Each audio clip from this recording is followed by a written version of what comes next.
This is the three-time Impact Wrestling X Division champion, the newest member of Bullet Club. I am the inevitable Ace Austin.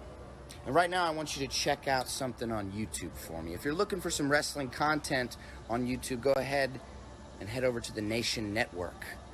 All right, they got some old school, they got some new school, and I'm willing to bet, chances are they've got something that you'll like, and that is inevitable.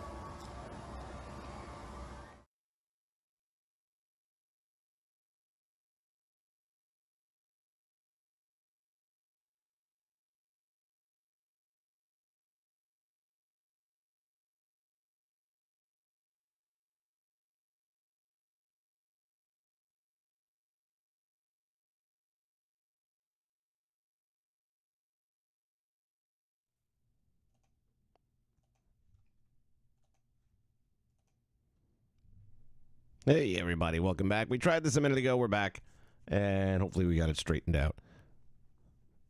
Unfortunately, I don't get to share the screen with other people when I use OBS. And let me see if I can find my pop-out screen here. Where'd it go? Where the heck did it go? There you are. Bam. All right, so I see XPW is there. Andrew Roberts is there. Welcome back. Jay, sorry I can't put you on with me, man. And you guys are going to have to let me know that you're able to hear this stuff. It'll be more fun if I was bouncing off of somebody else. But so anyway, this was the TNA video game back in the day, and this, I guess, would have been about 4 years into streaming, give or take. And I rented it. I'm not buying it because after reading the interview they did for IGN magazine, basically everything they said in the interview said that the next version would probably be pretty good, but there was nothing in this version. So I all right, so let me know if you guys can hear this. $50.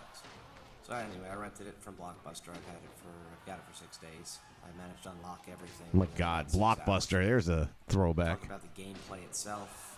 Considering they wanted to focus everything on graphics, I'm not that impressed. I mean, it doesn't suck totally, but graphics could be better. Here we see... are you guys able to hear the audio? Which isn't a bad idea. You have a 3-button combination as the person applying the hold. All right. And also a 3-button combination as the person in the hold. And whichever person hits the combination correctly first will either escape the hold or keep it on longer. So as you can tell, the video quality is pretty lame, and this is back when the pictures were square, not rectangular for high def. Ancient Clowns in the house. Still haven't got my horn yet, but I'm working on it. Make the 3-button combination much simpler to keep it on. And by the same token, if you're worn down, it should be. Oh, I was younger back then. I had energy. So that would give the advantage to the person who's in better health. In this particular so game, again, at this time, I am using the MacBook.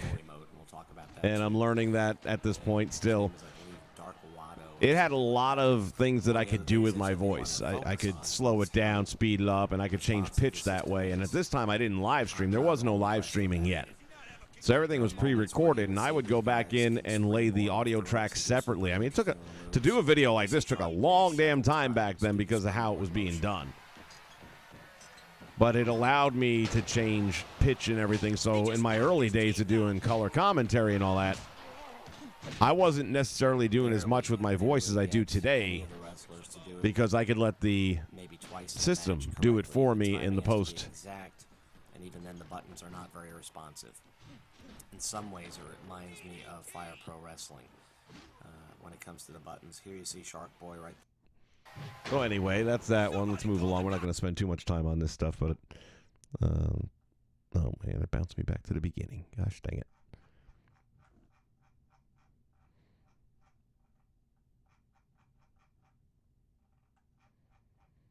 I wish I had more of season 1.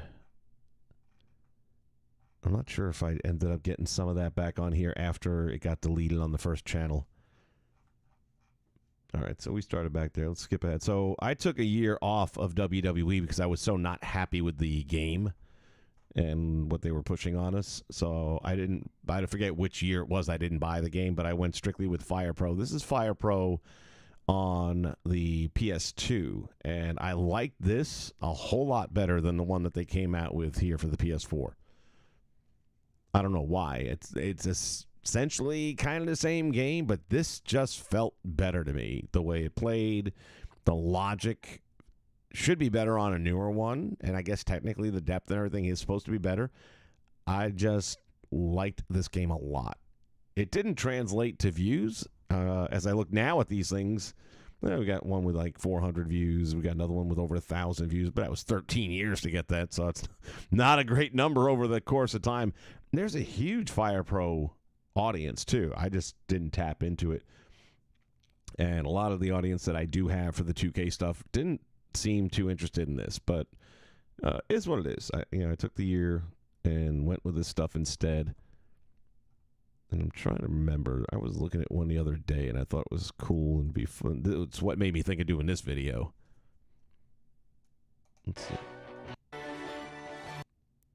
Well, this was my roster at the time.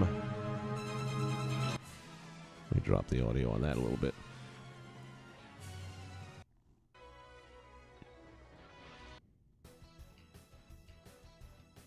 I don't know if this was my roster or their roster. All right, here we go. Now we're getting into the ones that I had. And back then, if other people had stuff that you liked and you wanted to use, you were able, there was some websites where you could download their save file, and then you'd put it on your PS2 because you had the ability to do that. And then you'd have their save files, so it was pretty cool. Danny Bonaducci, oh my God. You got the Terminator, my XPW. Let's see, what else we got? UFC. A lot of UFC.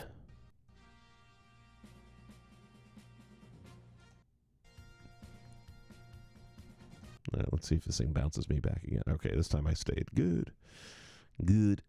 Got Balboa against Tyson down here.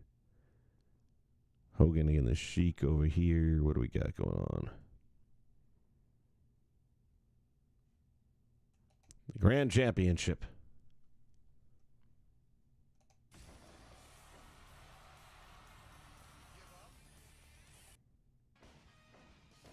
Let's see who won the Grand Championship. That's Sting going up against who?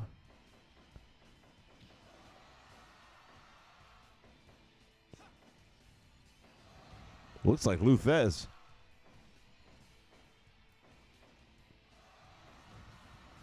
Probably is.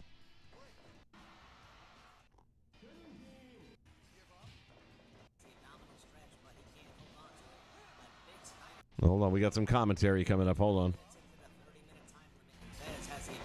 Yeah, it is Lou Thesz.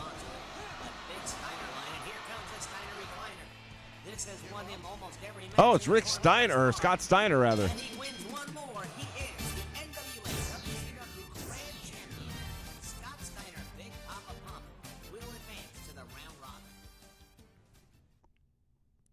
Scott Steiner over Lou Thesz. How about that?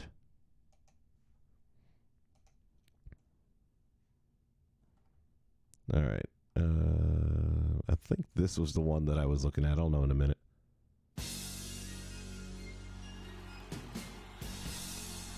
Copyright, anyone? Welcome, wrestling fans, to the very first installment of Saturday Night Fever. Tonight, we know one thing's for sure. The legends are going to be in the ring doing it their way. God, that voice is terrible. The only thing you can be certain of when it comes to Saturday Night Fever is that you just never know. There we go.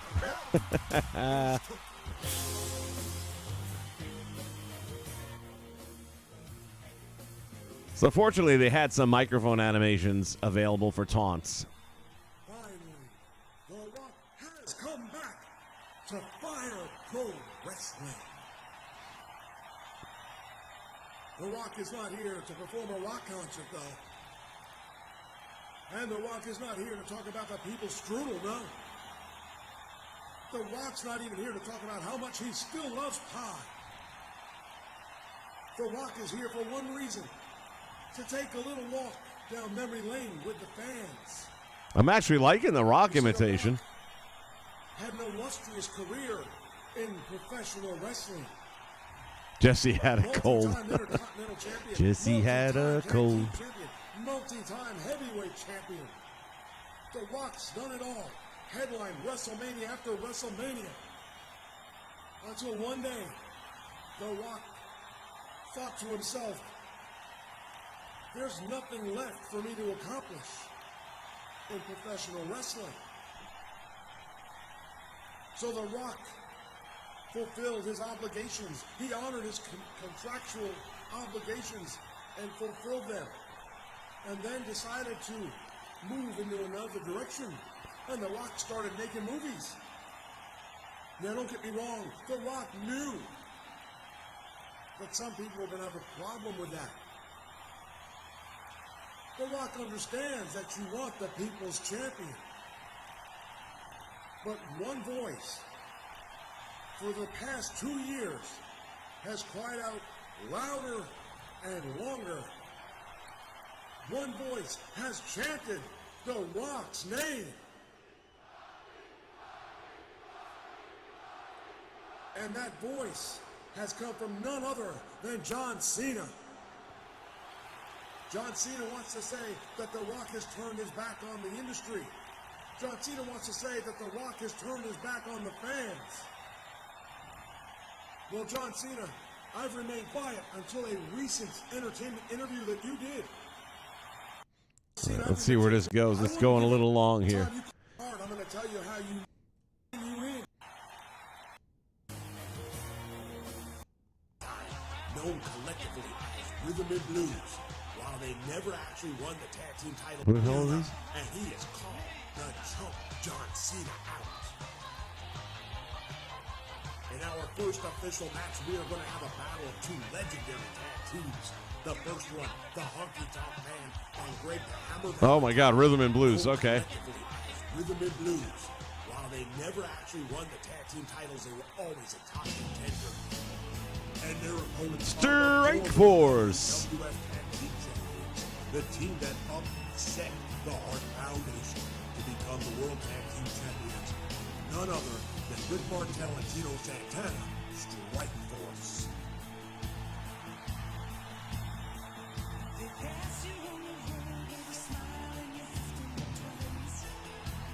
These entrances were all pretty canned. And now we finally get our first look at the Saturday Night Fever. So the logos in the ring back then, you had to make that shit. You had to sit there, and Dre was talking about it when I did my interview with him. We've got a bleeder. We've got a bleeder. We're just seconds into this match. That didn't take any time at all. So I had a guy who was one of my subscribers way back in the original channel. Can't remember his name. Young kid at the time. And he was pretty good with graphics and stuff. So he kind of drew up the logo and sent it to me. And then I had to, off of that, do the in-game artwork, which was tedious. If you've never done artwork in, especially the original Fire Pro, I'm not sure about the new one. If you have, I think you can actually just bring images in now. But back then you couldn't do that. You had to create them. So it was a tedious event to make that thing.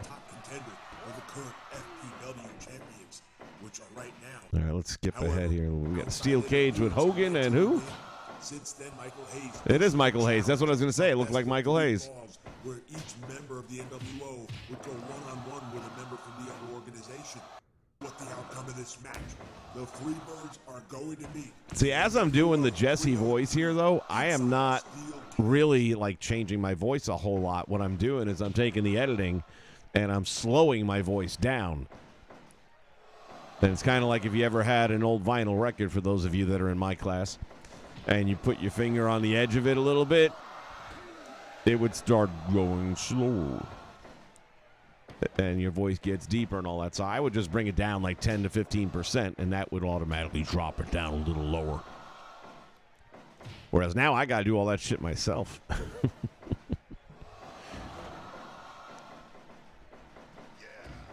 All right, let's see what happens here. Finish this up. Take us home. Take us home. Clothesline. Hooks the leg. Gets one. Gets two. It's over. Danny Davis, the referee. Hollywood Hogan brings a little bit back to the NWO. Oh, there he is. Doc.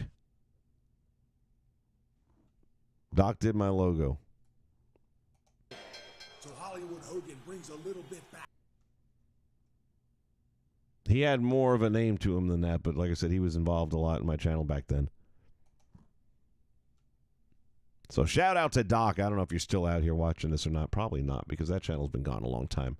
And I'm not sure if you ever found the new ones. I hate when it sends me back to the beginning.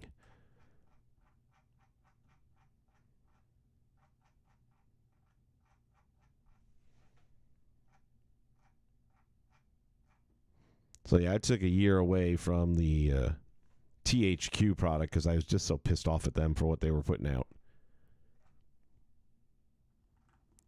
Let's see, there's something I just saw. I was watching this one yesterday, and it was actually somewhat entertaining. And welcome once again, ladies and gentlemen, to a very special holiday edition of Monday Night Raw.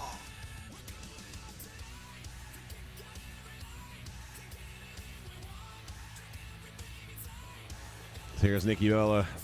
You guys have been nice, so tonight we thought we'd be naughty.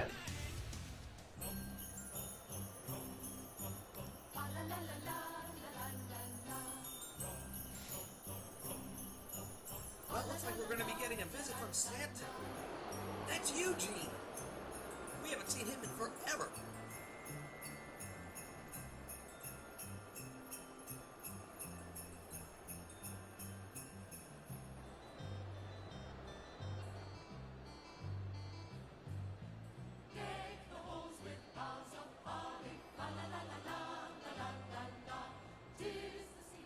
I just wanted to say that you shouldn't do the Bikini Battle Royal because it's Christmas and it wouldn't be right. Not a bad Eugene. It looks like we're going to be joined by somebody who will probably have a differing opinion. So apparently at this time, Austin wasn't yet in the game because that's a call. Or maybe I just wanted a version of him wearing the denim jeans or something.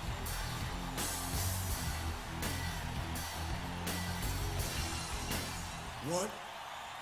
Are you telling me you don't want to see pretty women half naked in this ring tonight in a bikini battle royal?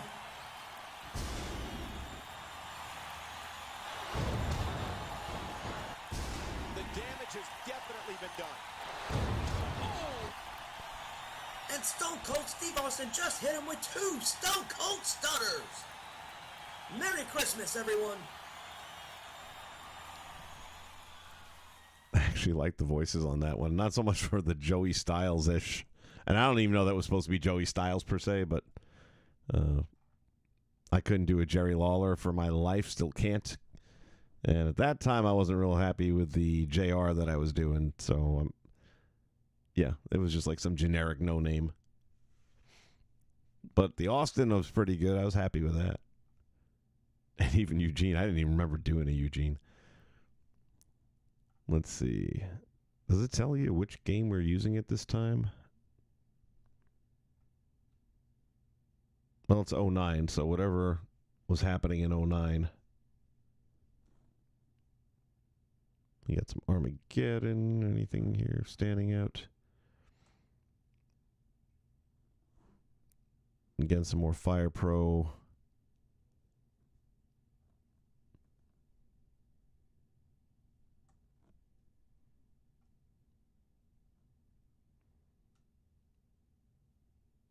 Oh, yeah, this one. This may go down as my most talked about season. Which, when was this again? 12 years ago. And I wasn't doing a lot of the voiceovers yet. So they got a big storm brewing outside the arena. Let's see. Let's cut to the chase here.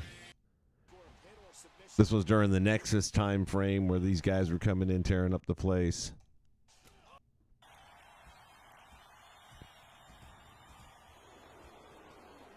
Nexus beatdown. And this was also back when you could actually create a card or a storyline.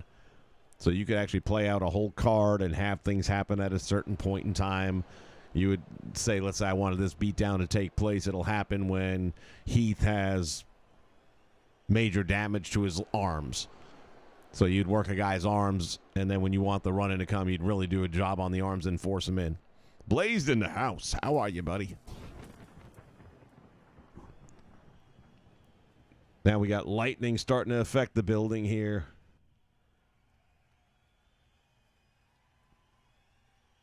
All of a sudden, the Nexus disappears, and Wade's all by himself.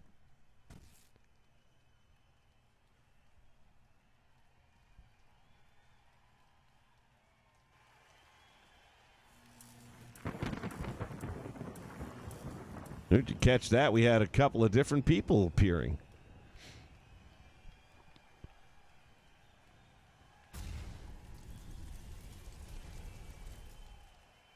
Well, that led us to the next episode.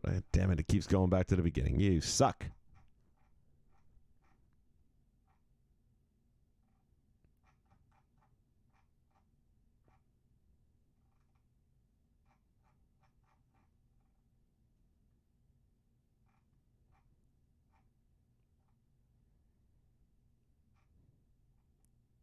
Let's see, where were we just at here? That was episode 1 of 2011, Raw 2011. So whatever game we had going back then. Least week here at the WWE. If you watched Monday Night Raw last week, well, let's just say that when we went off the air, things were not the same. And nothing has changed. We're going to take a quick look back at what happened at the end of last week's show. All right, we just saw that. How or what really happened. All we know is that Now you gotta think, 2011. I'm trying to think how old Flair would have been in 2011. But that was back when he was probably going after the Intercontinental title at the end of his, well, what should have been the end of his career. He's dragged that out a few extra years for sure. Blaze, yes, this is 2K23. I got an advanced copy. What do you think? Ric Flair, I don't know what to say. You look good. Better than you've looked in years. And I can honestly say I've never felt better. Everybody wants to know what happened. What went on at the end of the show last week? Well, let me make it clear. I still haven't quite figured it all out yet, but what I know is this, that due to a series of events, whether the planets were all aligned or whatever it was a perfect storm, if you would. And when that bolt of lightning struck the arena, it set a chain reaction in the time-space continuum. And it opened a portal, and it allowed the past to meet the present. Wrestlers from the past were able to actually cross over the timeline. So you're looking at Ric Flair, not 2011, and I want to say I'm very embarrassed by what's happened with Ric Flair in 2011, but we'll talk about that at another time. It has allowed Ric Flair 1987, in his prime, to be here live and in living color. Don't adjust your television sets, don't call your cable operators. You're looking at the real deal. And I didn't come alone. Tonight, ladies and gentlemen, I'm making an official statement. You tuned in to see WWE Superstars, but I'm telling you right now, from here on out, you'll be watching WCW Superstars. And anyone who doesn't like it, try and do something about it. Woo! So, ladies and gentlemen, whether it was a time-space continuum oddity, whether it was the planets being aligned, or whether it was simply an act of God, we have a locker room full of wrestling superstars from past years, all of them in their prime, and no better example of that than the man who will be joining us right now in the broadcast booth, the Nature Boy Ric Flair. God, I miss these cutscenes. I promised you surprises, ladies and gentlemen. I promise to keep my word. So we basically had a Back to the Future season. In a series of tournament matches to crown WCW's Tag Team Champions. Approaching the ring, the Natural and Mr. Amazing. I cannot believe we are looking at the Midnight Express here in 2011, looking like we did 1987. I cannot get over this.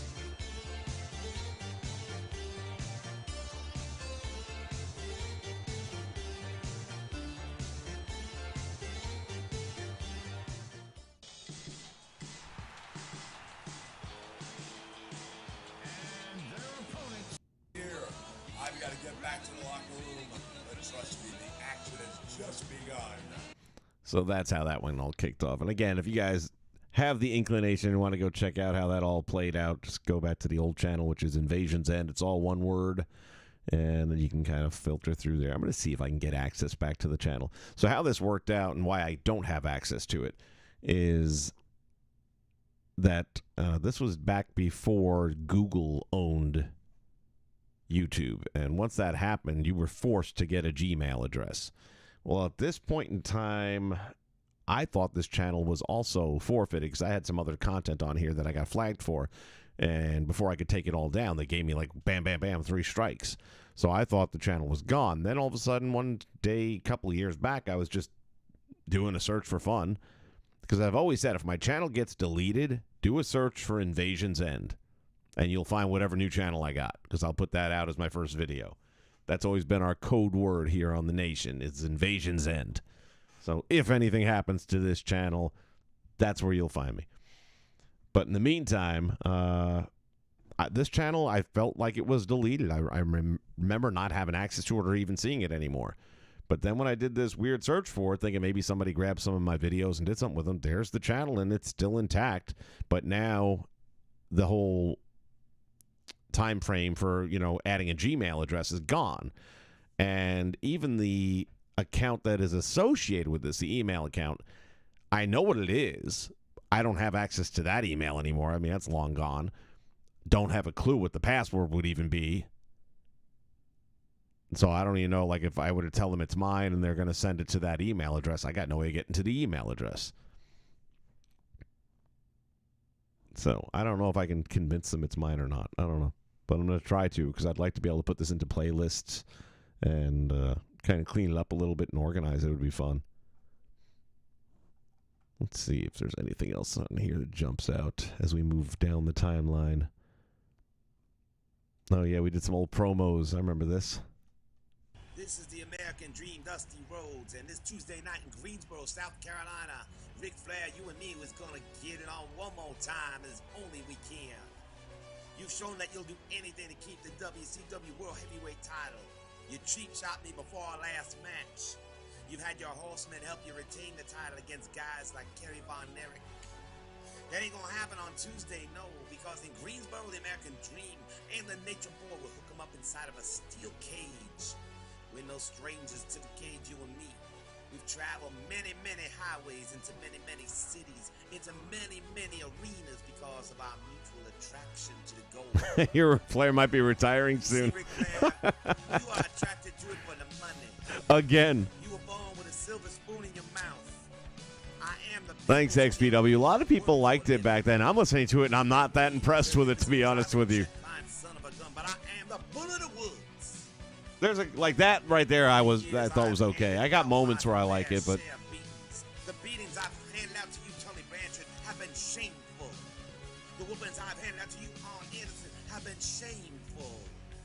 The whoopings I've handed out to you, Ric Flair, have been shameful, and the whooping I'm going to hand out to you, Masked Horseman, whoever you are, if you try to get involved, it's going to be shameful too. yeah, there was a Masked Horseman. That's right. I forgot about that. Title against my WCW career. I'm going to take Title versus career. And damn it put me back in the beginning again. I don't know why it does it sometimes and not others.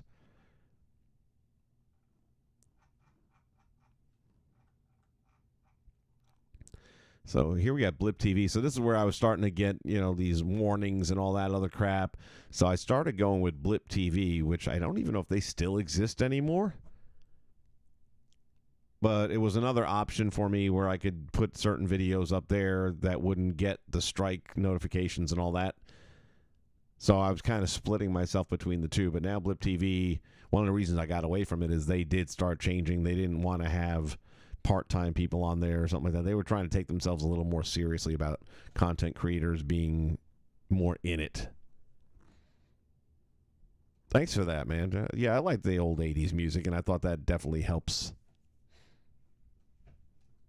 Let me see what I said about Blip.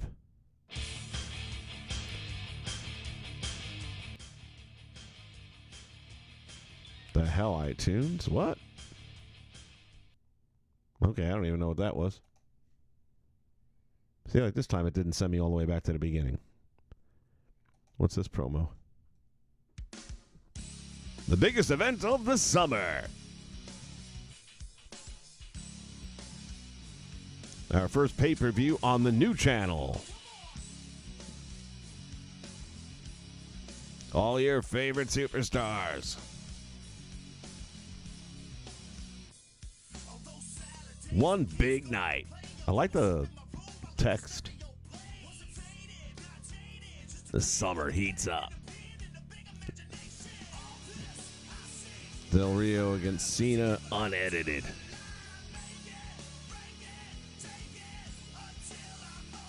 Uncut.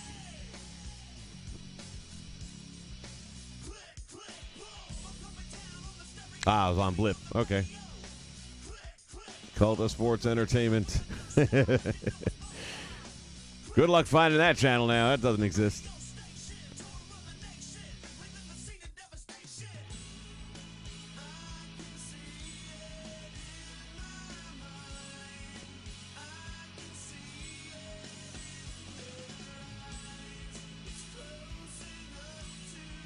Yeah, so like I said, at this time I was splitting my time because I felt like YouTube was just hassling too much. And after losing a channel already, I was afraid that the day was coming for this one as well. So, yeah, SmackDown versus Raw 2011. That's what we were at with this.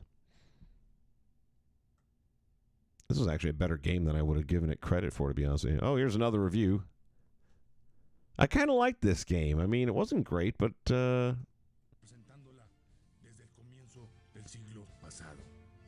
Pero realmente estamos organizados. Anybody else remember this one? The Heroes del... En su inicio, whatever it la is. lucha libre mexicana se ha caracterizado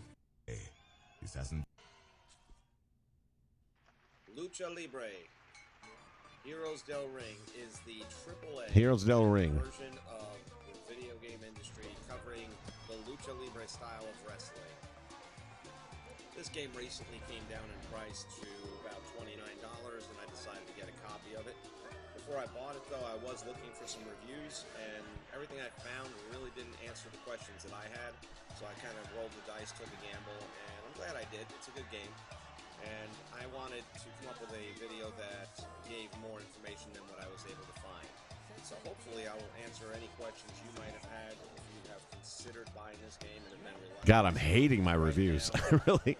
You're your own worst critic, I know, but man, I'm just like cringing over here.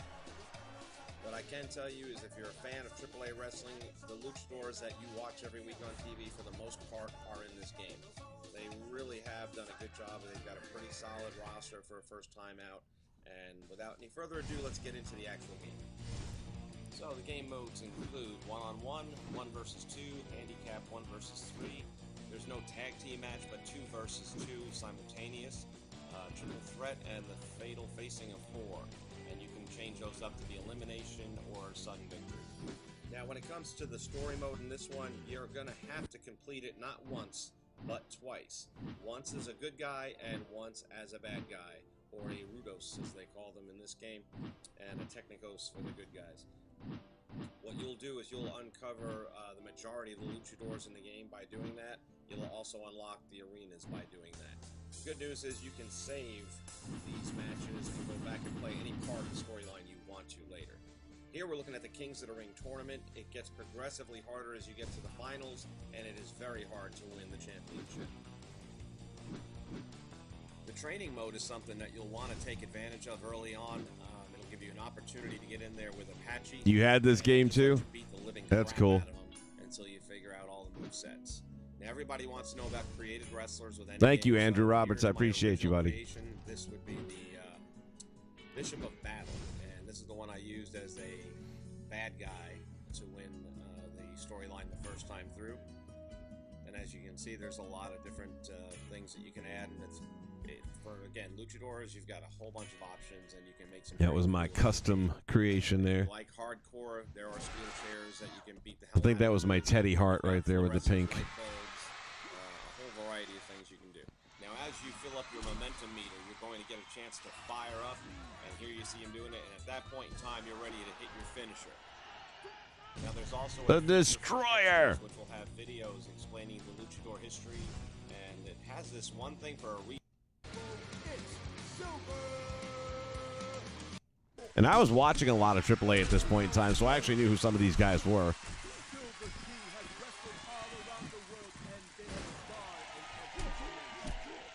Trying to remember if this came out before or after TNA's. Because you have the two different six-sided rings, and I think TNA was first. But I kind of like TNA better than this. Probably because it had the X Division Ultimate X match. You got Conan calling the action there. That way.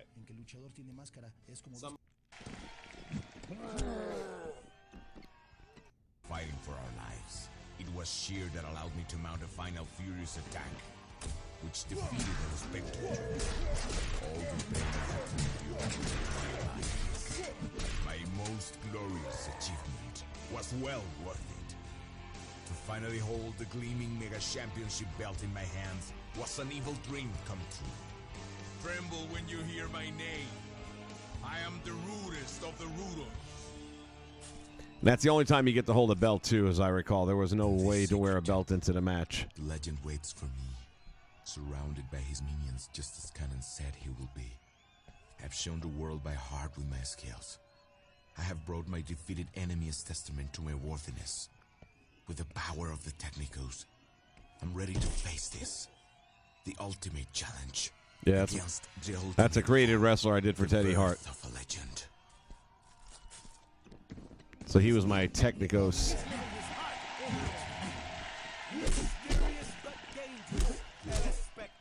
The Rudus, but it doesn't matter anymore. Because I've restored justice and honor back to the AAA. Once again, the Mega Championship belt is back in the hands of the trifle owner. So these are the two different alternate endings you would get, one with the Rudos and one with the Technicos. My turn to battle for the belt. Until then, no one will ever be able to take what I've learned on this quest away from me. Actually, it looks a little bit like Teddy Hart. You didn't have a lot of freedom. I gave it a 7. Oh my God, I remember that little tagline there. Back to the beginning, bitch.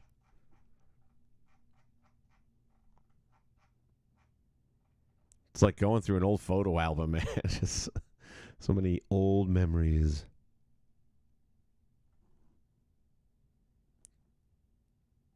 That was the end of 2011, and then we jumped into 2012. What was the first episode of 2012 looking like?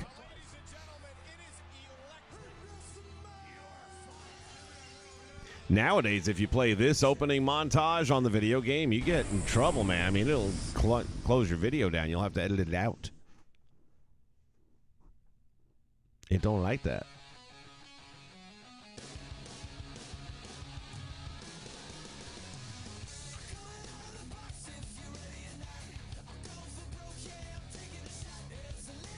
Alberto.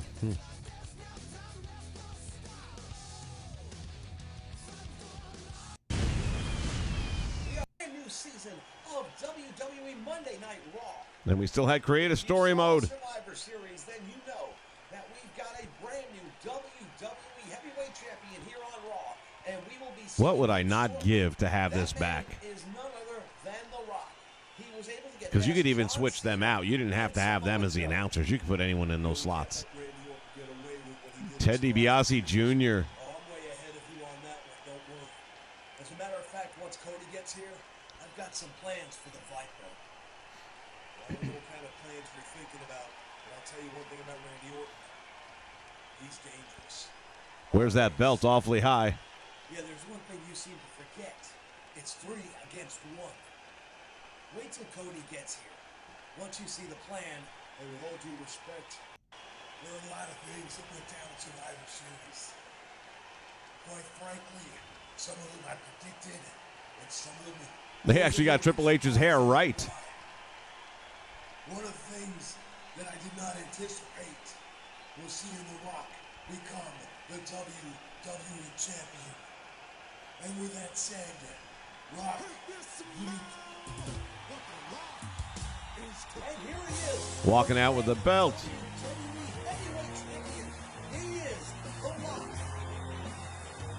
I may have had to cut that scene in, though. I don't think that was part of the creative storyline.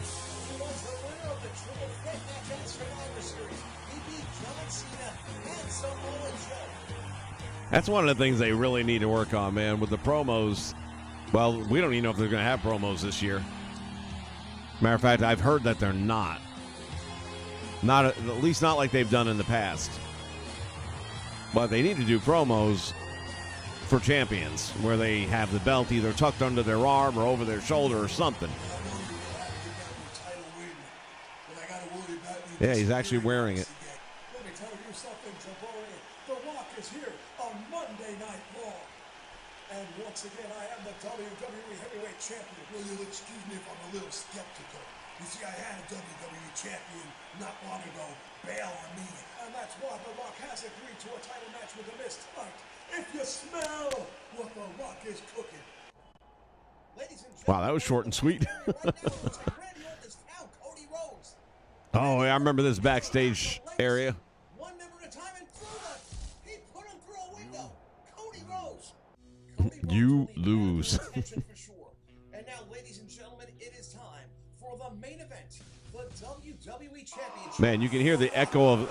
back then, my studio was out in the living room. It wasn't even a studio. It was a desk. But you can hear the echo of the empty room.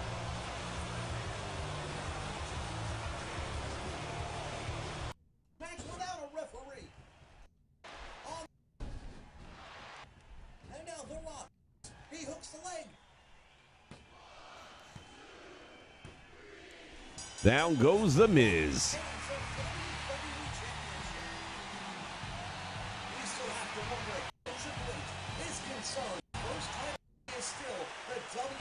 Cena. John Cena has just hit the ring. He's got the belt, and he lays out The Rock. Cena going heel.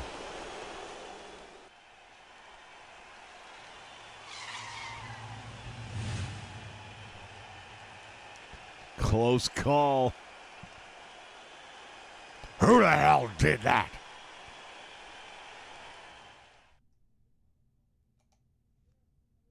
Damn it. Maybe I have to bail on the video before it gets to the end or something, and then it won't go back to the beginning. For those of you that have been around for a minute, the old XCW. It was a alternate version of the WCW. Let's see. I still remember the payoff. I just don't remember where it came in.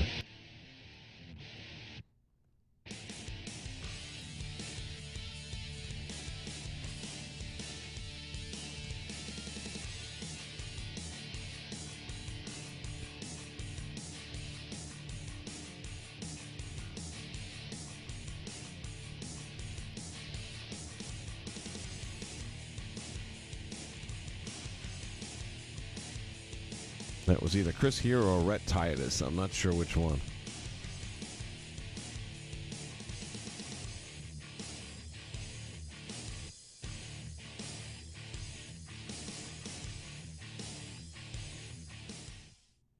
Tried your best, you son of a bitch, to put me out of professional wrestling. You tried to put me in a hospital for the rest of my life, but it didn't work. I'm here, and I'm going to take you out once and for all. All right, just to set this one up real quick from what I remember of it. It's going back in time. So there was this cross promotion thing. There was XCW, and then I think ECW kind of comes back into play somehow. Anyway, this guy over here is kind of like a Gandolfini character from The Sopranos. He's like a mafia guy wanting to get into wrestling so that he can launder his money through it.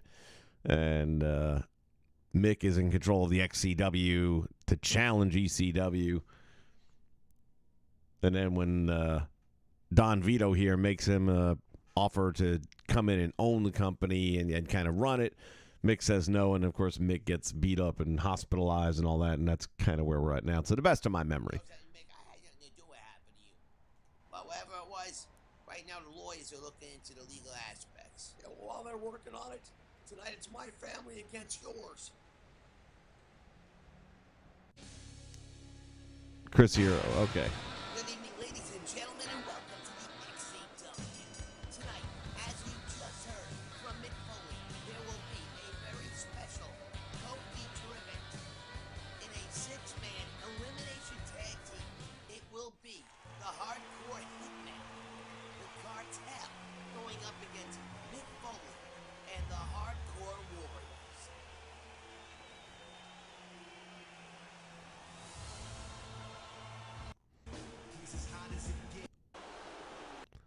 In serious All right, so these are some of these mafia dudes here. I think they were called the Hardcore Mafia. Let's see if it... Been an alliance drawn here between the champion and the contender. Ladies and gentlemen, it is time for our 6-man tag team match. These are all fictitious guys. The Cartel. These 3 men have made their appearance and their presence known here in the XCW for the past 3 months. It has been alleged but not proven. The Hardcore Hitmen, that's what it was. Behind the assault on Mick Foley that hospitalized him for the past 3 months in serious condition in a medically induced coma at one point in time.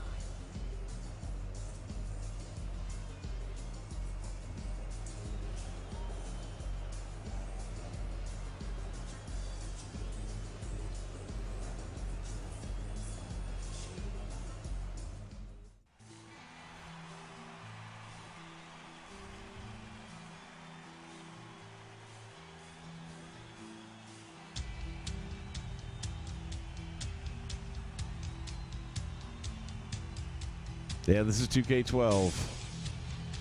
Or not 2K12, what am I saying?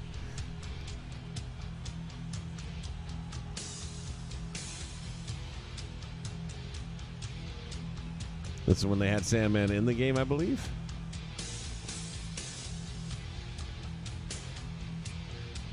Can't tell if that's the actual Sandman or if that was a Caw. Let me get a look at the shirt here and get...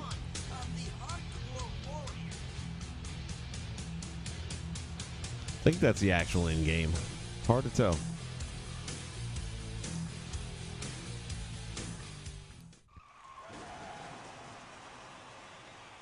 here come his partner.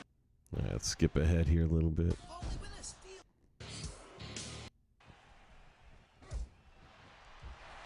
Sacco. Down the gullet. And Foley, after the mandible claw goes for the hook in the leg, he gets the count of 3. And the Hardcore Warriors are victorious. Good Lord. This commentary is sad. Next week on the current ownership of the XCW. It's been tied up in litigation. Is it still Mick Foley? Or is it Vito Martelli?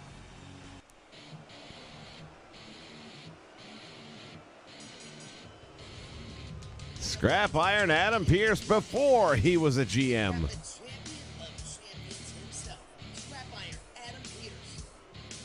We don't know right now if he has an opponent. And he was the reigning champion back then. He will take on Andy, who is currently This time, he and Colt Cabana were having a best-of-7 feud for, I believe, the NWA World title at that time. pulled out anyone from the WWE, from the WCW, hell, even from TNA Impact Wrestling. And as of yet, no one has taken him up on his challenge. Yeah, I saw the lineup for the music they're going to put out. I did not know most of the songs, but me and Cena don't have the same iTunes lineup at all. And as of yet, nobody's taken me up on my challenge. I am calling out Careful what you ask for. You've got to be kidding me. That's Rhino. He was the last man to ever hold the ECW Heavyweight Championship. Forget that crap that the WWE brought back. This is the legitimate ECW Heavyweight Champion. No one ever beat him for that title. A very svelte version of Rhino, by the way. I don't know that he was ever that thin.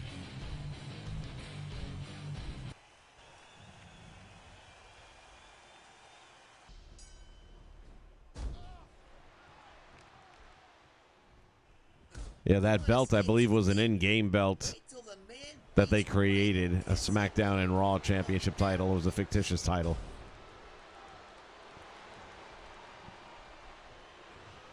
And I do kind of recall a little bit of where this story ends up going here. Let me just see.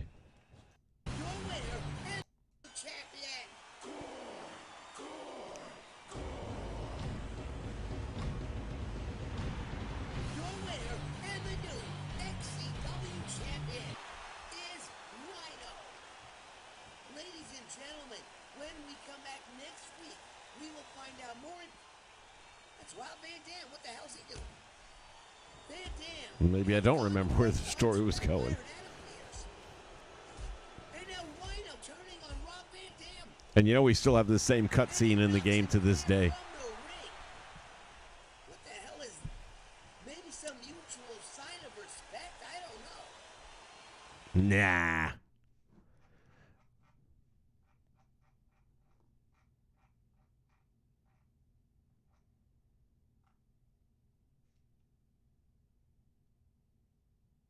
Gore for all and all for gore.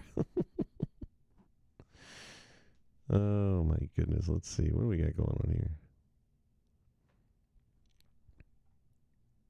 Where is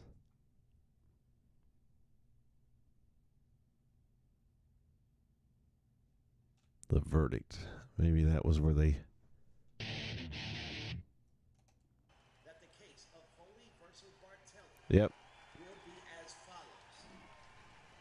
The very honorable Clarence Mason has decided that Clarence Mason. despite the fact that Vito Bartelli has produced a power of attorney that appears that it may have been signed by Mick Foley, he is not completely convinced. However, he is also not completely convinced that it wasn't. Therefore, he has split ownership responsibilities of the XCW equally between Vito Bartelli and Mick Foley. Since both parties have shown an aggression towards one another and an inability to work together, each week, one of the two will have control of the operating procedures of the XCW. Next week, Mick Foley will be here and in charge of XCW. Following week will be Vito Bartelli, and that will alternate back and forth. I kind of like this. Having shared rights for any pay-per-views. Well, that sounds like a plan that ought to work well. I actually kind of like that idea. Split ownership and bouncing back and forth each week.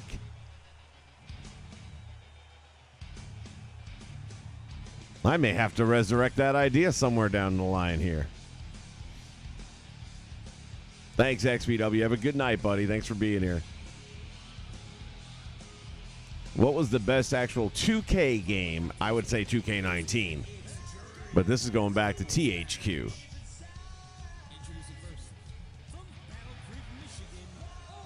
For realism, any of these last couple, like 11 and 12, SmackDown versus Raw, because they had creative story mode. And my memory is that the games were okay. I mean, they played right. I don't remember them having a lot of crash issues and stuff. Clearly, the creation mode wasn't phenomenal. Of course, I wasn't the greatest call maker back then either, so. Nigel?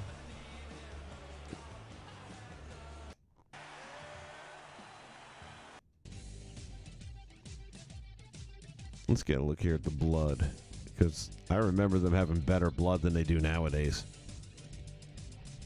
Plus, it gets on the mat, I think, at this point still. They hadn't taken that out yet.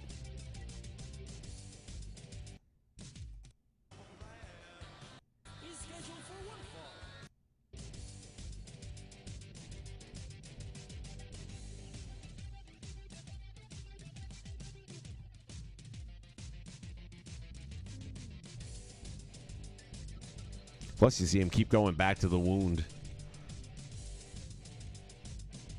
All the blood splatter on the mat. Yeah, I miss that a lot.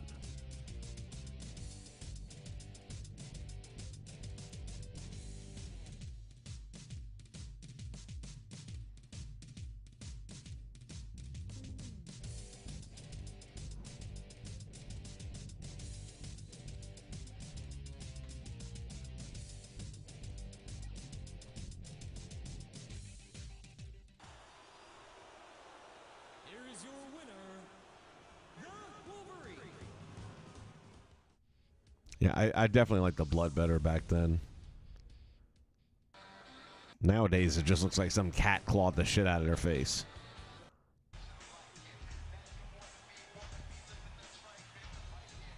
Was that a creation, or was he in the game back then? Let's see.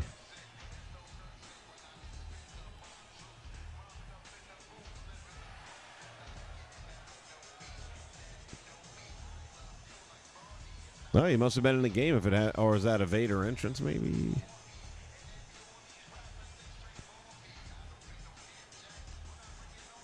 They did put him in the game eventually for 1 year, I think.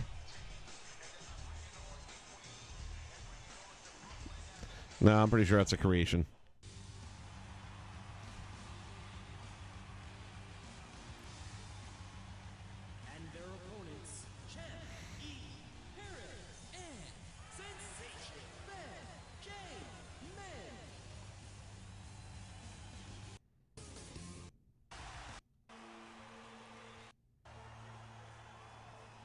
Who we got here? Oh, Hero.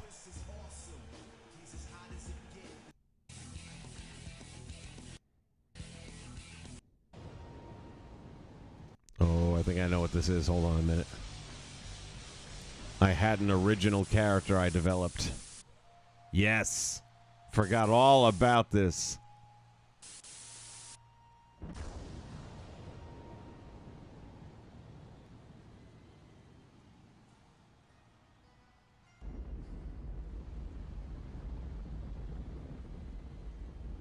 There were teasers leading up that he's coming, and now this was he is here.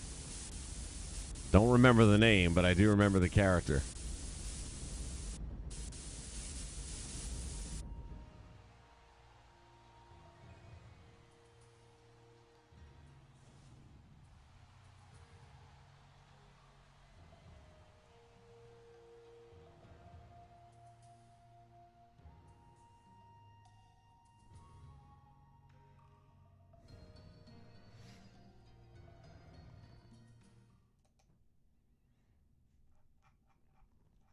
All right, that was the verdict. Let's see what happens the one after, because now I'm curious to remember what the name of that dude was.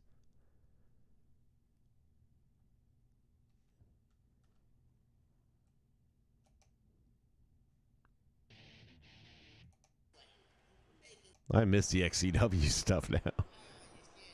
Let me see this ring.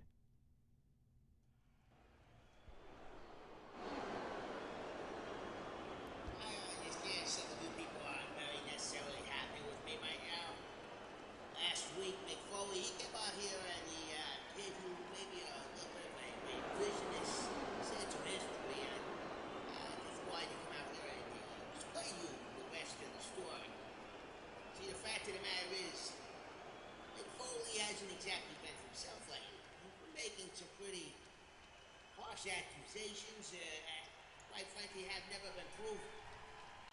Now, in light of Mr. Foley's recent behaviors, which was exemplified perfectly last week when he turned on a very good friend of his, Tommy Dreamer. At the conclusion of a match which Tommy Dreamer stood by his side, fought winning. I've had no alternative but to return to the 5th District Court here in Philadelphia, Pennsylvania. And I've once again petitioned Judge Mason to move with a vote of no confidence right now. And it is our shared opinion after watching the video that Mick Foley is no longer able to make rash decisions that may or may not be in the best interest of XCW. So next week when Mick Foley takes over his last week here at XCW, he will come out and he will announce that he is no longer in any way owner of XCW. Don't worry about Mick, he's going to be financially compensated for his part of the company, but he won't have anything else to do with XCW after next week. Now, I don't want you to think this decision was rendered simply based on him taking a cheap shot on a longtime friend. The fact of the matter is, there have been a series of events in Mick's life lately that you may not all know about. I've got some video that I'd like to share with you people right now. Back up. You remember this? I do. Hey, John. Hey. Dean Ambrose, FCW. Nice to meet you. This was, I didn't think this opportunity to come over here and tell you something. Sorry, since we never met. I think we're about to. Oh my God! Do you guys remember this? We're responsible for a lot of this wrong. We need to be accountable. you know, I was in a building that was 14-year-old full kids. of... All the 14-year-old kids won their lives. Name one 14-year-old kid. I got smart real quick and I made it, but a lot of my friends didn't. A lot of my friends didn't. Your friends are what? Are they dead? And you got off scot-free. You need to be held accountable. I don't care what you have to say. You're a criminal. You're a criminal, Mick. You're a liar. You're a criminal. I So think this you're is WrestleMania. If you have a problem with me, you bring it up somewhere else. I don't care what you have to say. You're a liar. Bring it up somewhere else. What's your name? You need to be held accountable. What is your name? You need to be held accountable. What is your name? What does accountable mean? What does accountable mean? You're a lost generation. You know, this is WrestleMania. There are families here. There are kids here. Get out of here, man. You got a problem with being accountable? What does accountable mean? You tell me what accountable means in your book.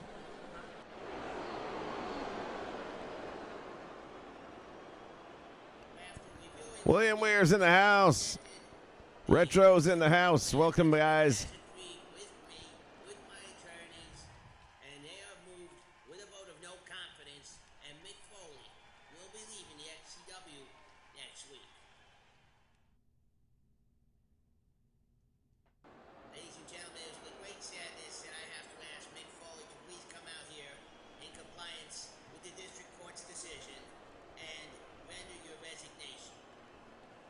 So that actual clip between him and Moxley, who was Dean Ambrose at the time, they were planning on doing a storyline with the two of them, and it just never happened. With the orders of the 5th District Court of Pennsylvania, I want to say publicly to all of you here in the XCW, whether you're backstage or out here in the audience, that from my heart, I apologize for all that has happened wrong here over the past several months. Vito, when I talked to you the first time ever, I knew you were nothing but trouble, but I never imagined you could have pulled off the things you've done. You've taken away everything that matters to me. So when Judge Mason called me into his chambers last week, I knew that things were looking pretty bleak for Mick Foley. But fortunately for me, Judge Mason's a big fan of film, apparently. You see, after my little accident a few months back, I had some security cameras installed. You might not have been aware of them. Actually, I'm pretty sure you weren't. I can direct everyone's attention to the big screen. I think you'll all be very interested to see what I've got. I trust our friend is happy with everything, the way it's turned out. We have our next payment. He's actually very happy. As a matter of fact, he says as long as you close the deal, you'll get your last payment and maybe even a little bonus. I'll close the deal, all right. Don't you worry about that. Is that Tommy Dreamer? I don't know what kind of tricks you're playing here, but this ain't gonna work. We'll use some trick photography or something, but bottom line is, seeing that video. Judge Mason determined I don't have to resign. As a matter of fact, he's decided that the ownership issue of XCW is going to be reinvestigated, and he is looking at possible alternatives to our joint ownership agreement. Oh, we just admitted. That's Tommy Dreamer. Tommy Dreamer with a steel chair on one half of the owners of the XCW. Did you see his shirt? Tommy Dreamer. He's wearing a hardcore Hitman shirt. He has turned his back on Mick Foley. Now what? It's Dean Ambrose. Dean Ambrose is back with that. He left to go to FCW. We'll be back after these words. I'm loving this shit. This is what you can do when you have create a story in the fucking game. Approaching the ring from the land of the rising sun, Asian Thunder. Nah, what was his actual name?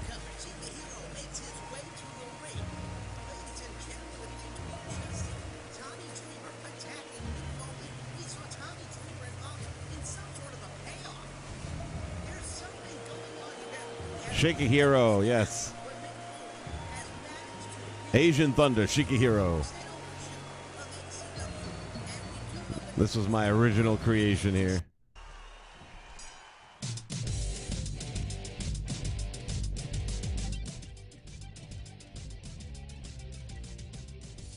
And I think I made him for 2 consecutive seasons, if I'm not mistaken. So it would have been 12 and 13.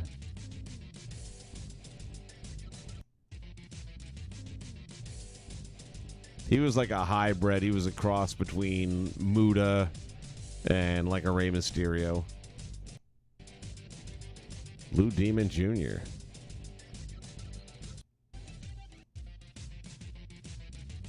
Winner by countout.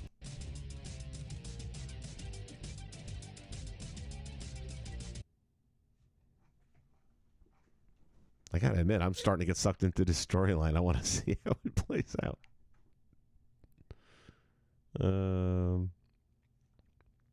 Farewell Foley. Accountable. I like the titles too. I should go back to that.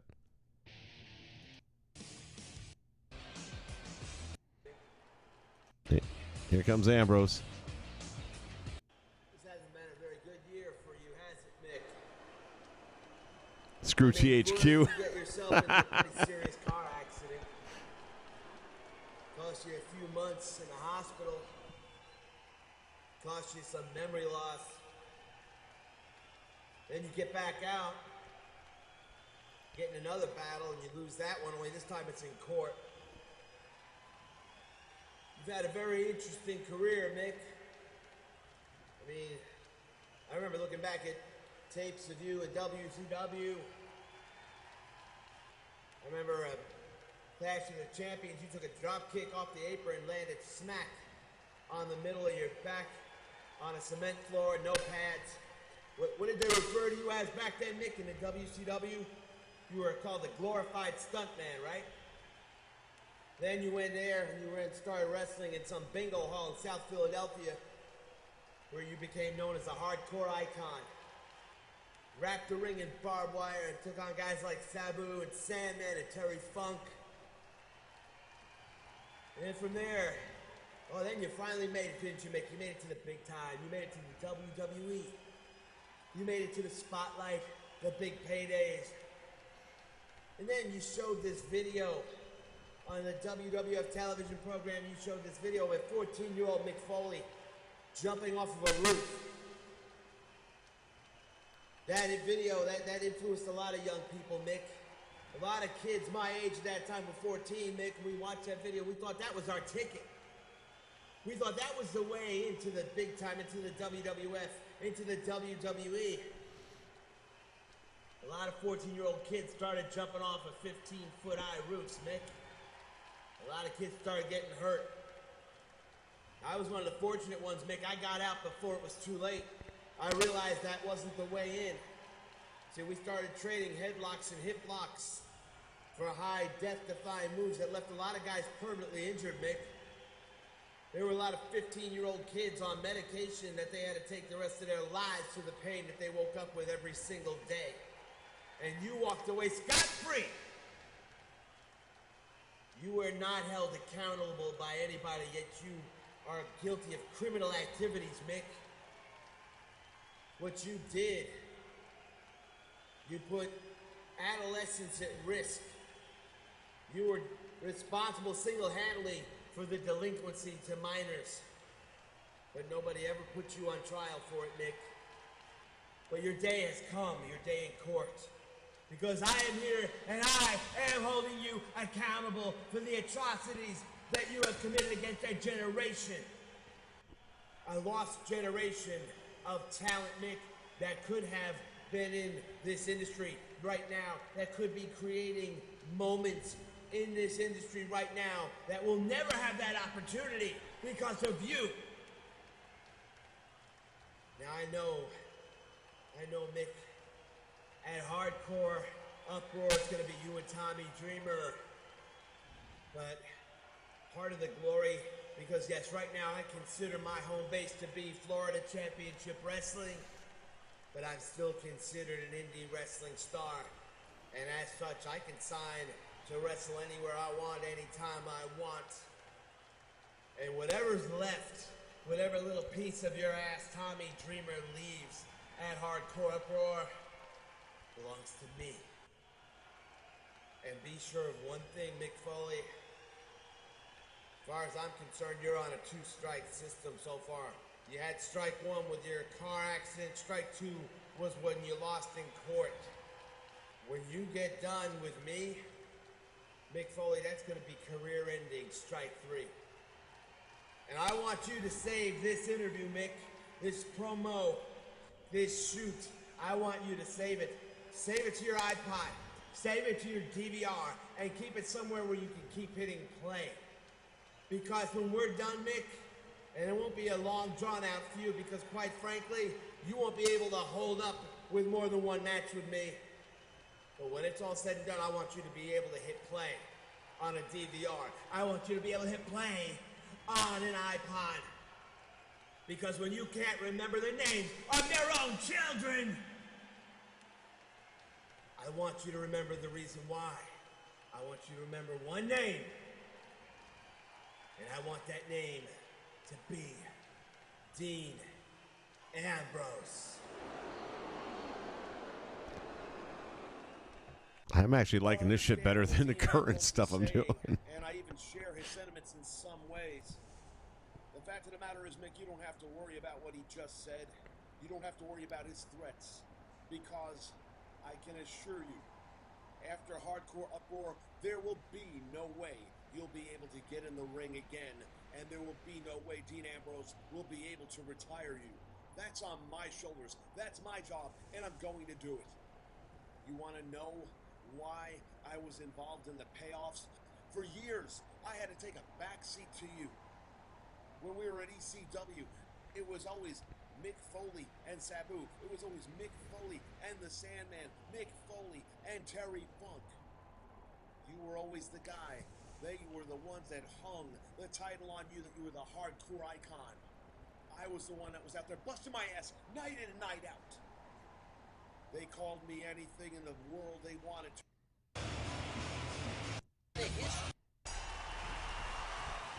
The Dudleys. Tag team titles are on the line. The Dudleys from the top rope. The Tommy Dreamer. Ladies and gentlemen, next week, Mick Foley is back in charge. It's his week to what Who are these dudes? I remember them. I don't remember if they were legit or created. I mean, I know they're actual creations that I put together, but I don't remember if they were from real guys.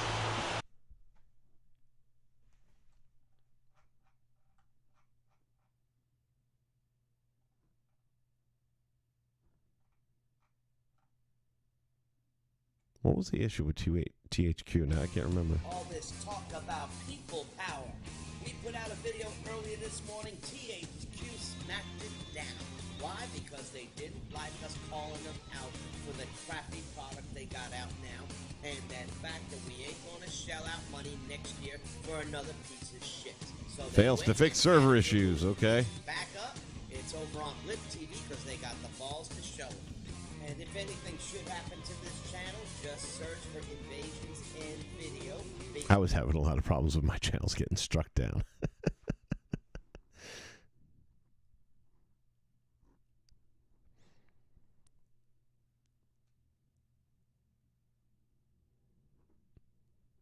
Yeah, man, if they would put the friggin' story mode back in.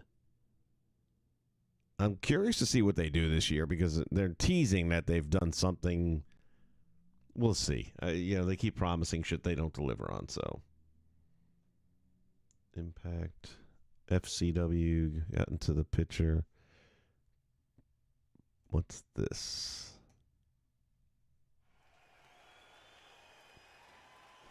We're working on that thing we discussed the other day. You ain't gotta worry about nothing. We got this covered. Worry? What would I be worried about? The fact that you two fucking idiots still look like a couple of rejects from the 80s? Now, you listen to me. The man's gonna be there on Sunday at this pay-per-view. Hey, listen, you ain't gotta worry about nothing. We're gonna take care of this whole thing. You wait and Tell you'll you see. two assholes something. You better not fuck this up for me. We got a lot of money riding on this. And if it gets screwed up, I'm gonna have both your asses. I'm bleeping the F word. You know what? It's good seeing you around here again. But the way I figure it, we still got a lot of unfinished business from the old days. Well, I say we take care of it at Hardcore Uproar once and for all. Hardcore Uproar is going to be one of the greatest events in the history of extreme wrestling. And I don't have a dance partner.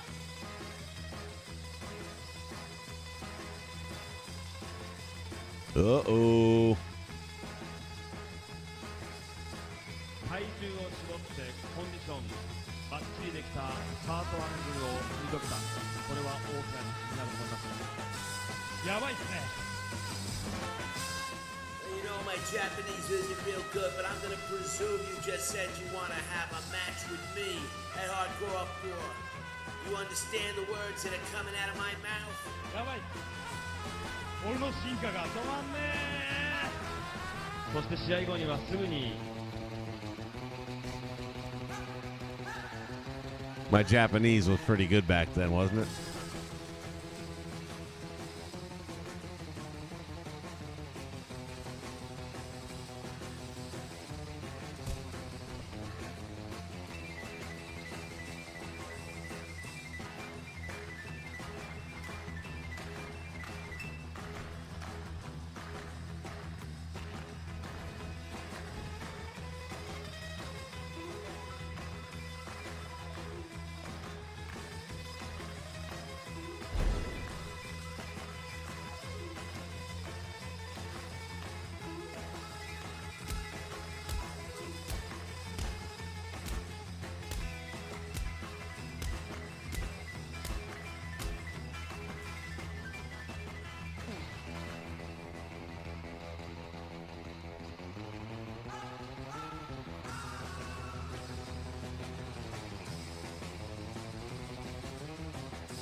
I took the NXT and carried it to Extreme Caliber.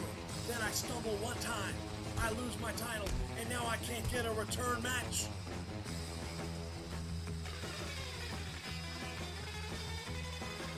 Ooh, I remember this cutscene. This Sunday at Hardcore Uproar, there's a lot more on the line, Mick, than just ownership of the XCW. It's family versus family, and we're coming for yours. No, I do not speak Japanese. That was like cut from a Japanese promo, and I just inserted it. I do not speak Japanese at all. And it will be the Martellis against Terry Funk and Raven.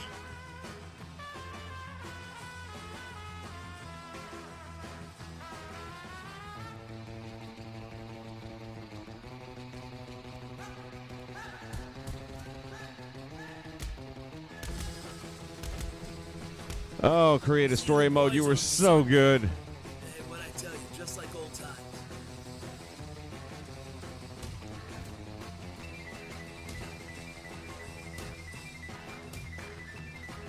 Payback's your bitch, and this is just the beginning.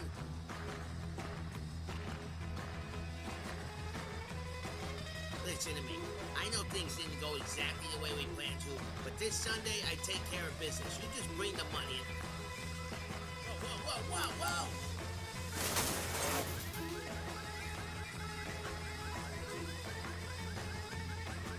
Ah, fuck you, son of a bitch.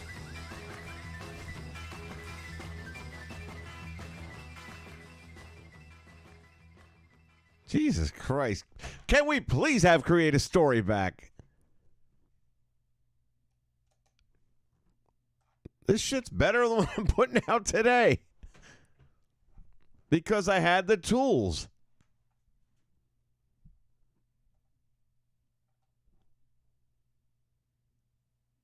Where are we at here?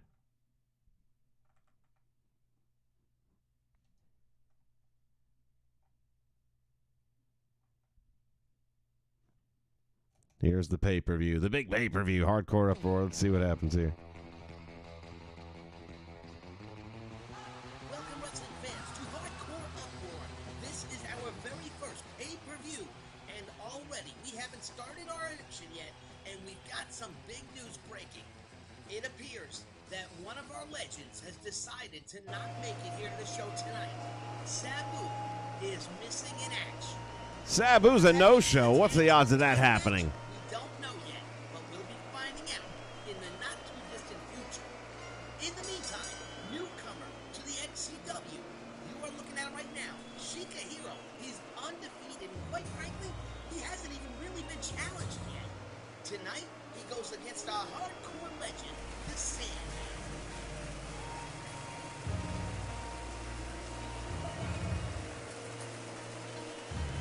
NCAA on PSP. Gotta like that. Fight Night Round 3 was good stuff. I still have that on the PS3, right? Yeah. And they keep teasing that they're going to finally come out with a new boxing game.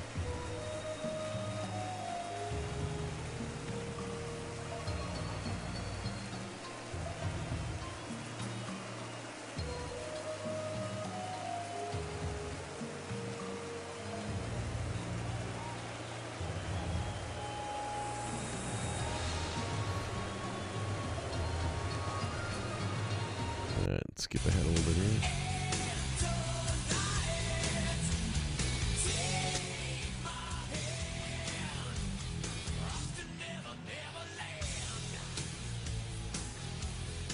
Man, I loved his entrance.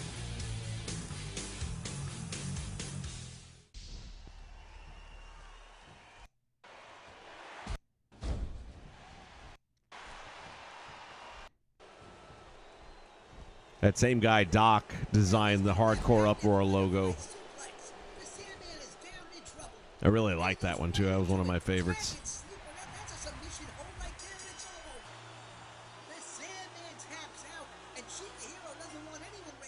And he retains his perfect record.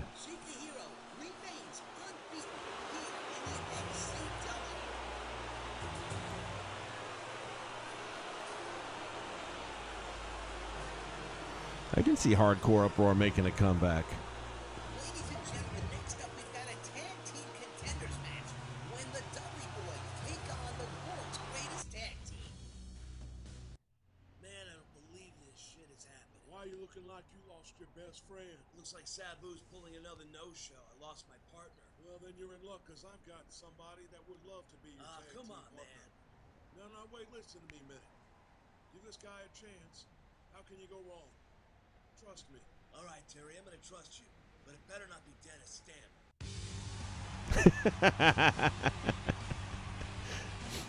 Better not be Dennis Stamp. Oh, I'm going to trust you all get the reference. It appears Terry Funk may be coming to the rescue. Because he wouldn't be there if he wasn't booked. Wait a minute, is this the tag team match right here? Charlie Haas and Shelton Benjamin have been going under the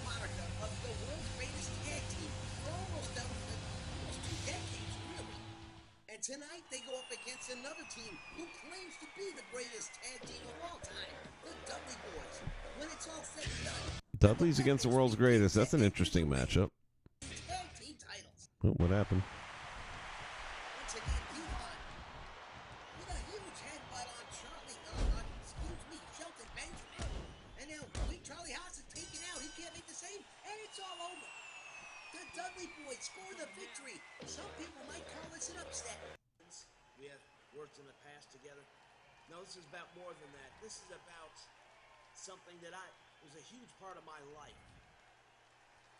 The ECW. I'm just sick and tired of seeing its memory raped every chance somebody gets. It's actually a decent looking call. WWE, or whether it's Dixie Carter and TNA, or now the Bartellis. Quote the Raven, nevermore.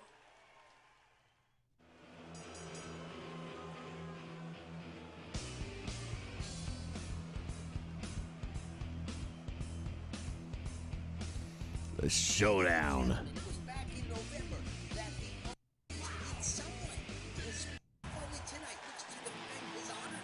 His name is El.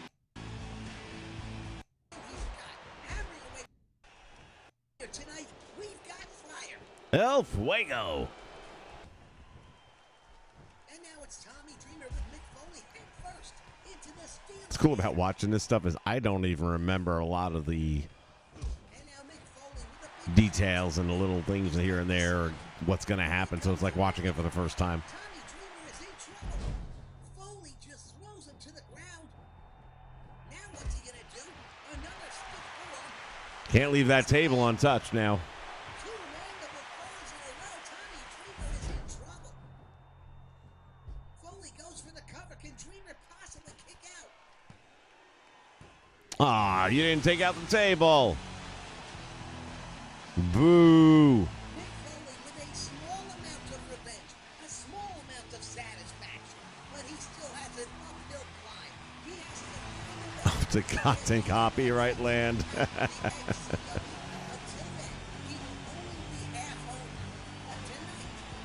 EA Oh, I've been seeing video for this.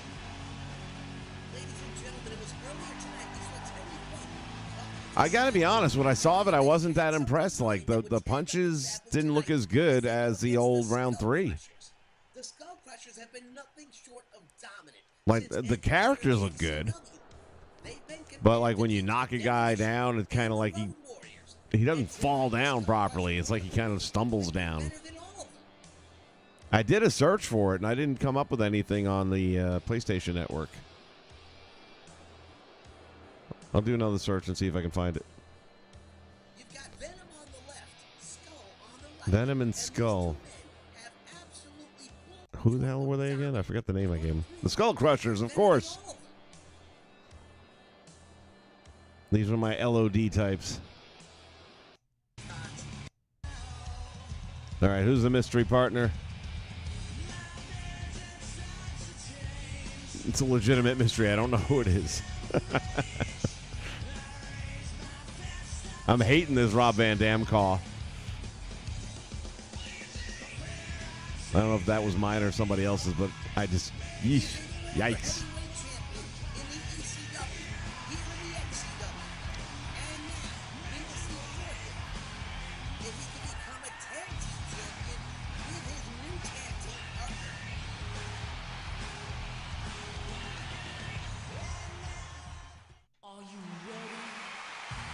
What?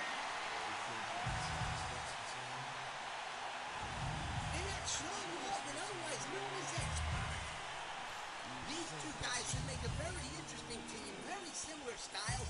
Both men are high flyers. Didn't see that coming. They don't mind risking life and limb to get a victory.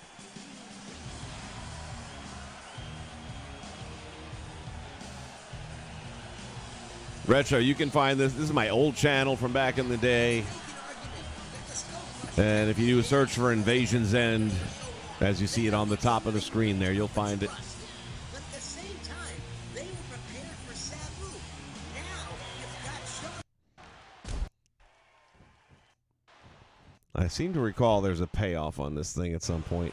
This was a back and forth matchup. Gold Crushers maintain. And there's all kinds of questions as to how he got that position. We strongly suspect these then this man right here. Very fucking Raven going up against the Bartellis. Anybody know where the Bartellis name came from? And now Sonny Bartelli, he just put Raven through the table. Raven has just been eliminated until he fought the 65-year-old. First right answer gets $1 million. And Monopoly money. Bartellis, where'd I get that from? Come on. Somebody's got to know. Terry Funk using a pretty smart logic, divide and conquer, because he can't handle both. Oh, it's on for Steam on PC. Well, that kind of rules me out. Sonny Bartelli is stretched out on the table. Terry Funk, The Goonies. We've got a winner. the odds have just gone up by 100% for Terry Funk.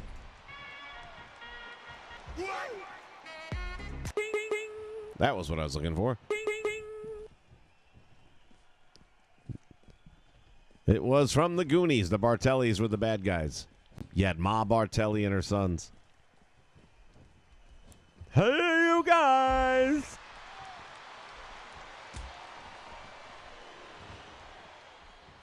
He was biding his time, his teeth, and brought him over while the company no longer exists. Let's see, what was this match? Oh, it was a return match against Rhino. Damn, that's a terrible looking call. Oh my God, that is so bad. Please tell me I didn't make that.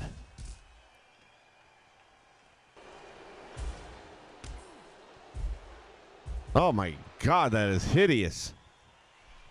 We still have a lot of questions that will be answered next week. Join us then. Hey, look, I know it didn't exactly go the way we was expecting it to. That's all right. We got enough things accomplished tonight. The bottom line is this. Foley's a beaten-up man. Sure, he may have won the battle tonight, but we're gonna win the war. And that's really all that matters. The only thing you need to concentrate on now is finishing the job. You've got him on the ropes. Now you have Why to am put I him not away. surprised? Vince McMahon, you son of a bitch, and you! Now The hold two on of just you a second working there, against Mick. me. You're the one that fired the first shot. You're the one who tried to run me down in my parking garage back in November. Or did you forget about that? You should know better than anybody, Mick. I'll do anything to get even. I don't let anybody screw with Vince McMahon. But don't think you have all the answers. You see, Mick, you have a lot of people that don't like you. A lot of people that want to see this company fail. Hey, you know something, Mick? For somebody who's supposed to be such a good businessman, yeah, I gotta admit, you're pretty blind. Your biggest enemy is not one of us. I'm not playing any more games with you two.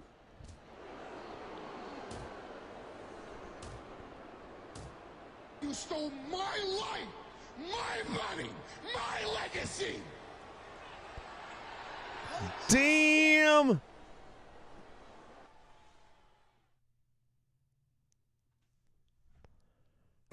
I'm depressed now. I want to have creative story back.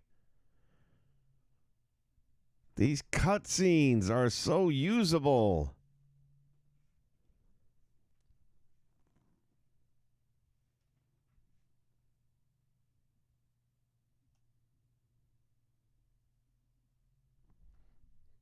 See, it wasn't Vince McMahon. Not really.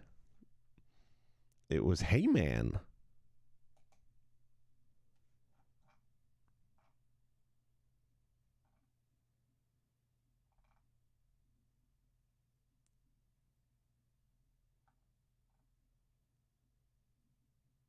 Let's see, where are we at here?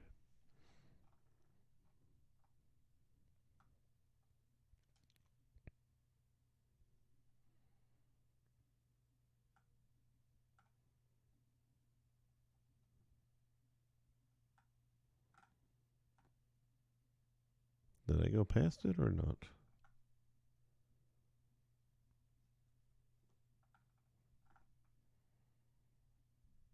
No, there's Hardcore Uproar.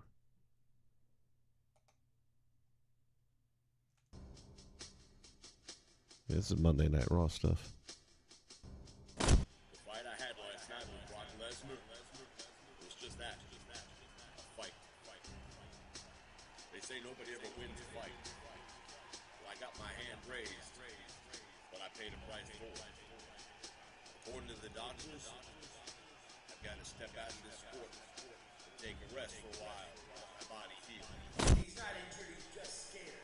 Because every week that he avoids me, I take out a WWE star. Now, Brock, I've talked to the doctors. They are going to People power. tell Cena he's going to have company real soon. And Lesnar takes out Santino Marella. And here comes Brock Lesnar. He is laying out the WWE champion.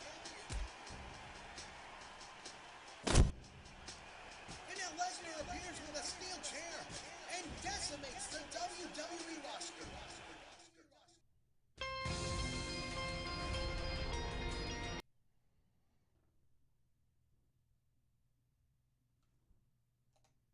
He who laughs last. I'm loving the titles too. Hardcore, then X marks the spot.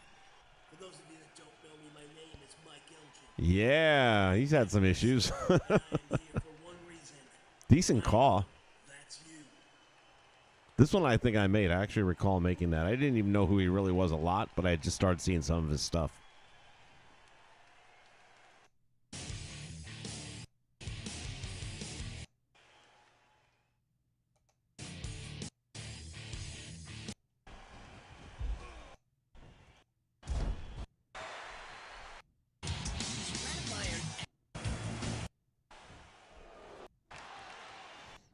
Want to see the follow-up to Mick Foley and Paul Heyman. Came off the top, Mr. Hardcore Uproar. It was something a little bit different. Things didn't really go according to plan now, did it? It don't mean much because Mick, when it comes to ownership, Boom, boom, boom, boom, boom.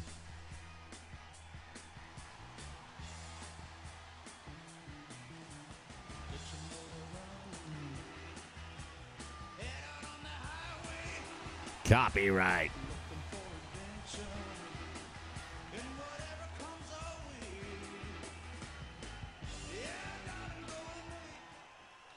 Mick, I gotta just get this out of my system right now. You The Fratellis. That's correct. My mistake. But I was thinking Bartellis. See, Monday after Hardcore Uproar, I went back to that judicial court system that's been so kind to me, and I met with Judge Mason, and he has ordered a complete injunction of all of your ownership rights. As of 5 p.m. this past Monday, you are no longer an owner of XCW. Na na na na. Hey hey hey. Goodbye. justice around here. Vito Bartelli has been stripped of his Oh, they're actually singing it. Now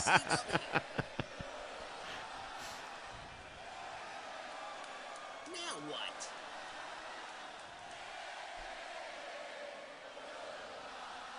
Actually, Mick, it might be a little problem with your plan.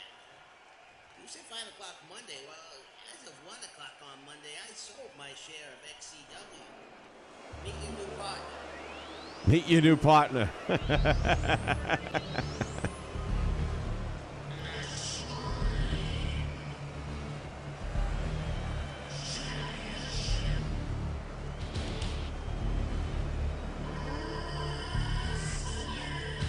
Of course. Oh my God.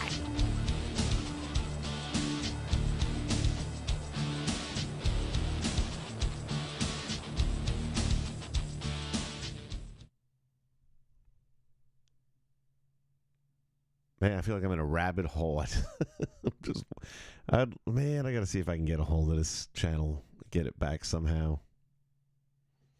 I'd love to just put this into a playlist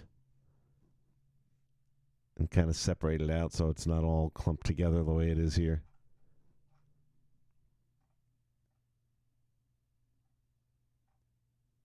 It's got to be running near the end, though, because we're moving into the next section here.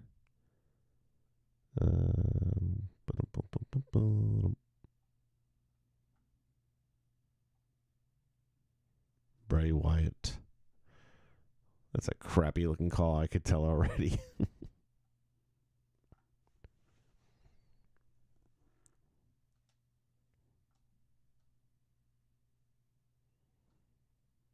No Way Out.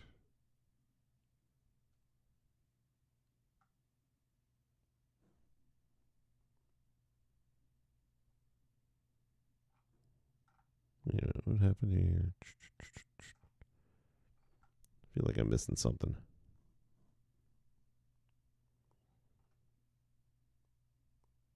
Hardcore Uproar. He Laughs Last was this one.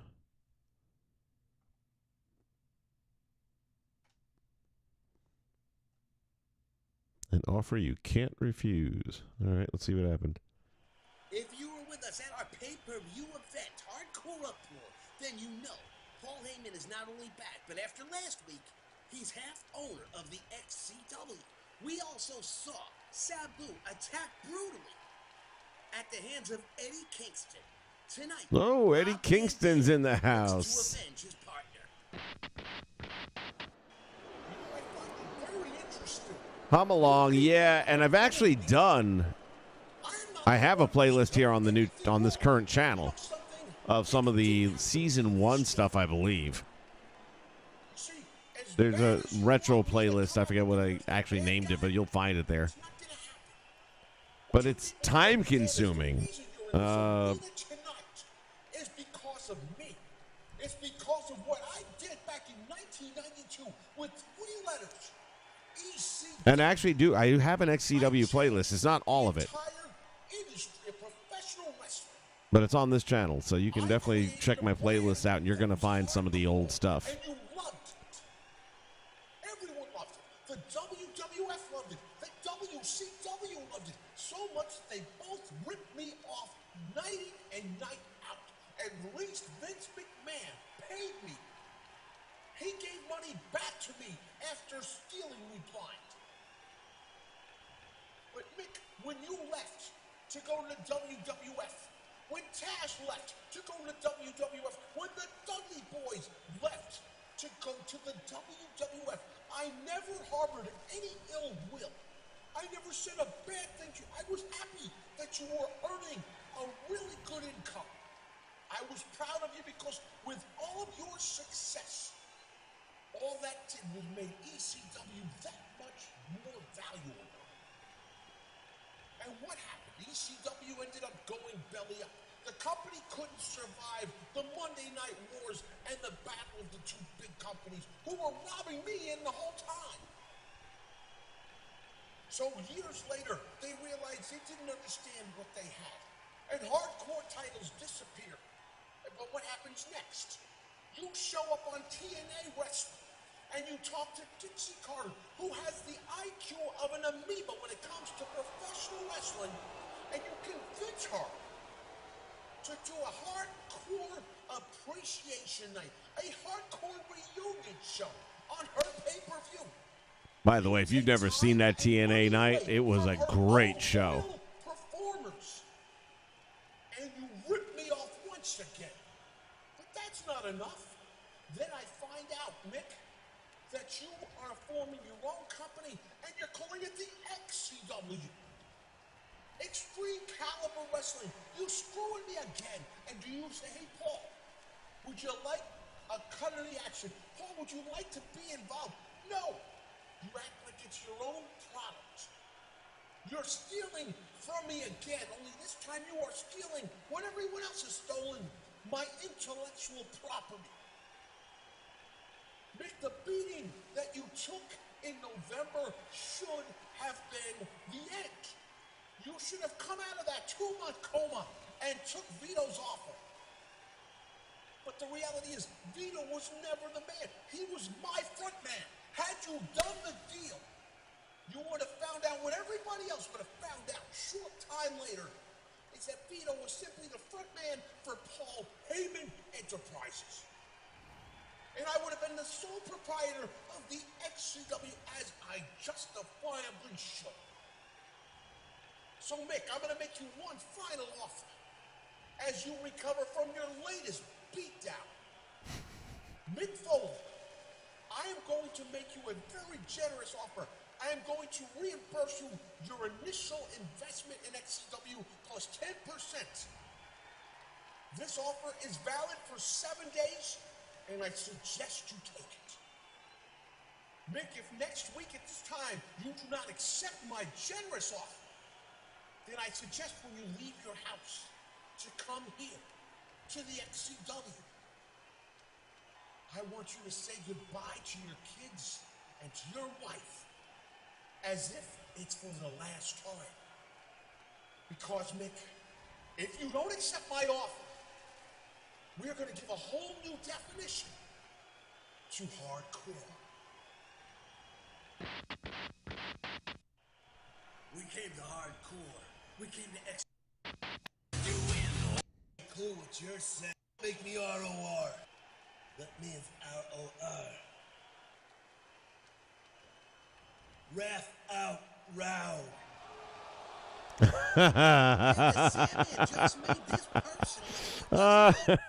If you didn't catch that, hold on a minute. Don't make me ROR. That means ROR. Ref out round. Oh my God. This personal if it wasn't already. And Shakahiro striking on the Sandman, and these two men. God, I feel like creatively I was sharper back here. Comes security. ROR. And there's a referee. This is the way we handle an XCW. These Let two them men fight. have a match right now.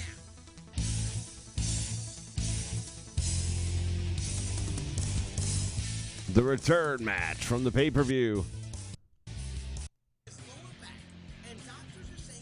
Eddie Kingston. A younger Eddie Kingston. Going up against the worst Rob Van Dam call of all time. Heyman now it's a 2-on-1. Heyman just sucker punched Rob Van Dam from behind. And now wait a minute. Kevin Steen. That's Jerry Lynn and Kevin Steen. I don't believe this. I don't think we've seen either one of them in XCW. Looks like Mick Foley may have just evened the odds here at XCW.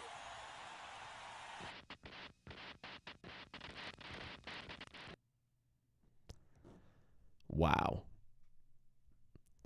This is a time warp for sure, man. Talk about a trip back.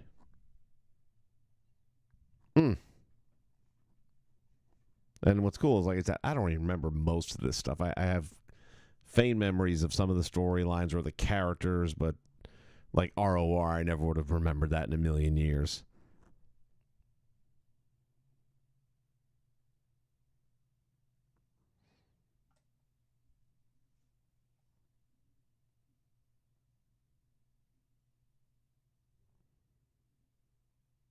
Thanks, I'm along.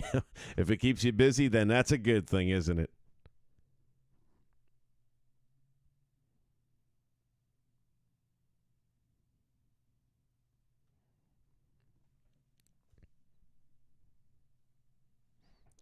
Thanks, man. Appreciate it. I don't even know who the commissioner is at this point. I've kind of lost track. We know that Bartelli lost the court, and he's gone. And I think it's Heyman and Mick are now doing the 50-50 ownership, reluctantly. So I may end up at some point in time going back and exploring the rest of this. But I think for tonight, we're going to call it right there. I enjoy this very much. 19 long years. And seeing stuff like this just really reminds me of how good the game used to be when it had these kind of features. And I don't know why they don't have them anymore. It wouldn't take all that much to put it back in, but they have cutscenes. You can do stuff with it, and you can still have the game bring them in at certain points in time, and you can set up a create a story mode that way. You don't have to have the text generator and all that, I guess. that might take them a little bit more than they've got right now. I don't know that they're ever going to get around to doing that either, but you can hope. All right, gentlemen, and if there's any women out there watching, which according to my statistics is a very small, minute, tiny percent of like 3. So if any of you are checking out, ladies and gentlemen, thank you for your time. Reminding you that on Tuesday the 28th, coming up this Tuesday, we've done 19 years. Now the question is, what are we going to do? Well, this is 18 years done. This will be 19 years with this new game release. And the question is, what we going to do? You'll find out on Tuesday the 28th.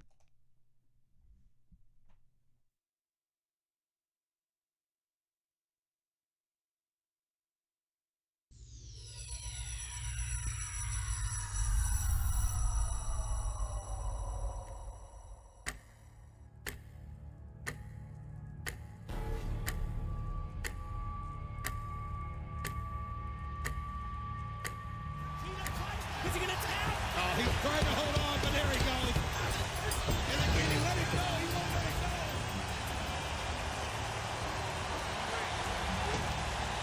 Triple H is not been cleared for wrestling Sunday.